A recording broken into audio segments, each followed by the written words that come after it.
पर उतरेंगे। ऐसी परिस्थिति क्यों आई, इसको हम लोगों को समझना पड़ेगा।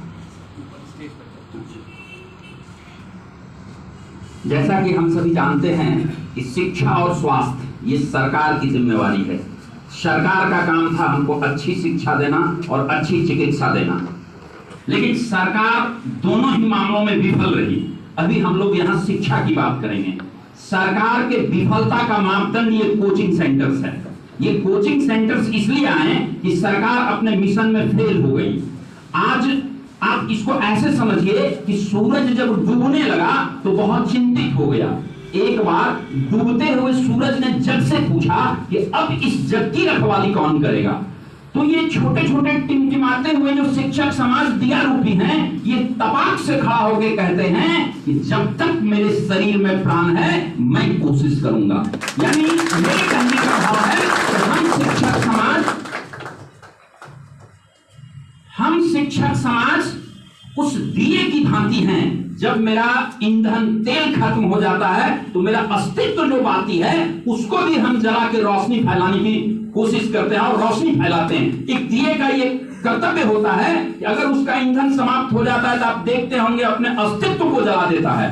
तो हम सभी शिक्षक समाज अपने अस्तित्व को जलाकर भी समाज में रोशनी फैलाना चाहते हैं जहां सरकार विफल थी।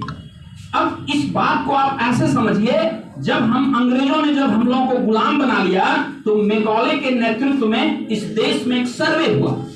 तो सर्वे का रिपोर्ट था कि भारतवर्ष में जो शिक्षा व्यवस्था है वो यहाँ के गुरुकुलों पर टिकी हुई है। तो अंग्रेज के संसद में कानून पास हुआ कि भारतवर्ष में जितने भी गुरुकुल चलते हैं उसको नष्ट कर दिया जाए, तभी हम लंबे समय तक इस देश को गुलाम बना के रख सकते हैं। हम लोगों के टाइप के जो जिद्दी मास्टर थे, जब उनकी बात नहीं मान रहे थे उनके दोनों हाथ काट दिए गए, नष्ट कर दिया गुरुकुल को। और अंग्रेजों ने अपनी शिक्षा व्यवस्था, भारतीय शिक्षा व्यवस्था बनाई मैकॉले के नेतृत्व में। वर्तमान जो हमारी सरकार है, इनको ये पता चल गया है कि बिहार की शिक्षा व्यवस्था इन प्राइवेट कोचिंग सेंटर्स के बदौलत जिंदा है। तो ये एक प्रकार चाहती है किसी तरीके से हम इसको डिस्टर्ब कर दें, इसको नास्तो नाबूद कर दें।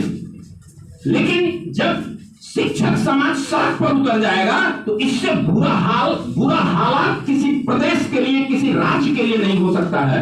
और आज हम सभी शिक्षक एकजुट होकर ये प्रण लेते हैं कि हम लोग इनके इस तुगलकी फरमान का पुरजोर विरोध करेंगे और इनकी चालाकी नहीं चलने देंगे। आप सबों को हम एक बात बताना चाहते हैं, इस प्रदेश में एक व्यक्ति निर्णय लेते हैं, उनका नाम है माननीय मुख्यमंत्री नीतीश कुमार जी। उनके अगल बगल के कुछ पदाधिकारियों ने उनको समझा दिया, कन्विंस कर दिया कि सर इलेक्शन आने वाला है, अगर ऐसा हम कर देंगे तो फिर कुछ कहना नहीं, तो फिर हम ऐसे कर देंगे वैसे कर देंगे। हम सभी शिक्षक समाज एकजुट होकर ये मुख्यमंत्री जी तक ये मैसेज पहुंचा दें कि आपको जिन लोगों ने कन्विंस करके कानून बनवा दिया कि 9 से 4 तक कोचिंग सेंटर्स को बंद कर दिए, ये आपके जो भी आपका सपना है उसको चकनाचूर करने में सबसे अहम रोल यही आपका निर्णय निभाएगा। यानी हम लोग अभी जो भी हम लोगों का योजना है कि हम लोग अभी मौन जुलूस निकालेंगे, और राकेश सर जैसा कि बार बार कह रहे थे कि हम लोगों को बहुत शांतिप्रिय तरीके से निकालना पड़ेगा। आप सभी जानते हैं कि ये इंडियन पुलिस एक्ट, जिस कानून से आपको भी कंट्रोल किया जाएगा, ये अंग्रेजों ने बनाया था भारतीयों पर शासन करने के लिए। तो वही इंडिया 1857 के बाद 1861 में इंडियन पुलिस एक्ट बना था। जो इतिहास के लोग होंगे, 1857 के पहले पुलिस वर्ड नहीं था। उनके पास हर कदम कदम पर कानून है, क्योंकि ये कानून ही बनाया गया है कि आप पर शासन करने के लिए। तो हम सभी शिक्षक समाज हैं, हम लड़ने वाले नहीं हैं, हम कलम से लड़ाई लड़ेंगे।